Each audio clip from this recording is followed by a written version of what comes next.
that was the final pass on this little shaper.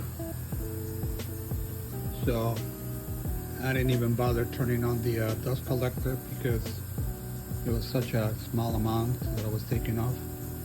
But this is the setup that you want. This is for the people that are starting out using the shaper. So basically what you want is fence like this. So it's similar, the principle is similar to using a table saw. So you got the fence right here, cutter right there. You can move this fence in and out, right? The reason why you want to do this is because a lot of times with the fences on the shaper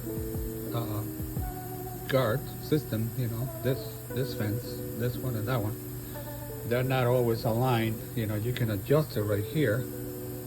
Where is it? Right here, right? You can move this fence in and out like this. But you know, sometimes you get a little bit of snipe because the fences are not perfectly aligned, or you know, whatever. In this case, I had it pretty much, you know, in line, but you still might get a little bit of snipe. So the way to get rid of that is by setting up this fence. So you gotta adjust your power feeder in an angle like this. So it's pushing the wood always towards this fence, right? That's the safe way to do it. So the first two passes, I pushed the pieces against this fence because it was easy to move this in and out. You see, I got this stop block right here. So that was kind of like closest to the final pass. So I can bump the fence, the whole guard right here, the whole housing against those blocks, and you know, I'm pretty much right there. And this one was the final pass. So, you know, I picked up this little shaper, and it needed a switch. I put a new handle on it because it was broken, and it works pretty good.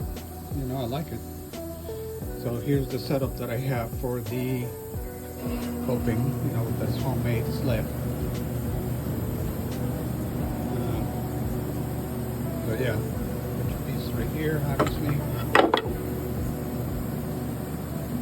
Try to get a little piece.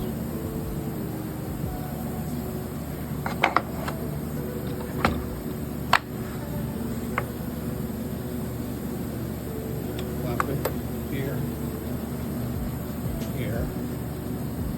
This one is adjustable.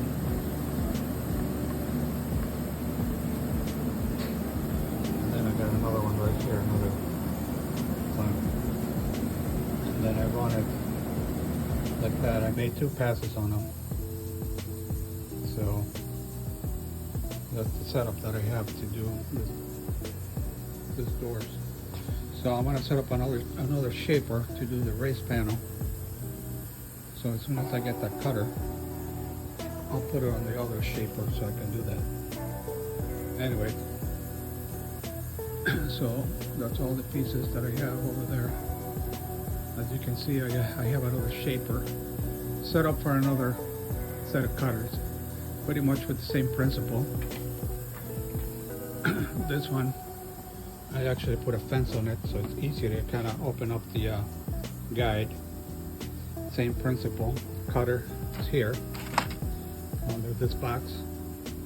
You can open up your fence right here like this, and you know, quicker to make a few passes. So the way I got this one set up is that I got this roller right here, and I have a line on the table right here. There's two lines, and that's in line with the cutter. So I can bump my piece against this, kind of like the way you will do something like a repetitive cuts on a table saw. Set up your piece right there, and I know that when I bump my piece into this, you know, I'm cutting right exactly what I need to cut. And that's That's what this is. So this are kind of stops right here that I can use to open up the fence, you know. Got another one over here.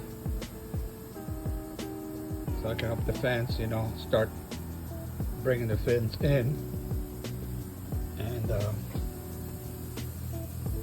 make cuts, you know, easier. Anyway, I'll show you the other step when I get the cutter. Alrighty, see ya.